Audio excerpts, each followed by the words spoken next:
Ja nüüd siis viimase väe peale siis jah, Mattias Mõttus ja Josten Vaidem niimoodi üksteist samas siis.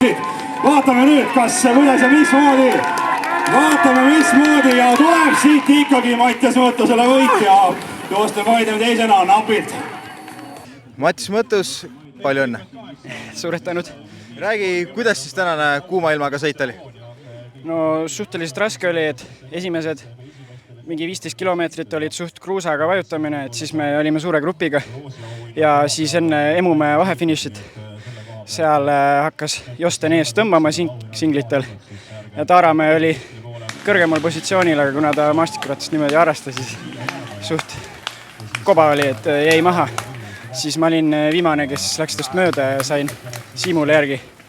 Ja me siis sõitsime umbes 10 kilomeetrit koos, üksi kahekesi. Ja siis jõudsid Rein ja Peeter järgi ja Rein siis tugeva jalaga tõmbas Jostenile järgi ja lõpus siis lahendasime ära tõusudel. Aga selline pingeline finiš, nagu sa täna koos Josteniga pakkusid, et oskasid sa ise üldse oodata seda, tulid sa siia võidu järgi? Ei, väga mitte, et ma lootsin poodiumit. Eelmistel sõitudel olen viimasena maha jäänud poodiumi ostelt, et siis ma olen ikka väga õnnelik seal, et see mu esimene võit Eestis maratonides.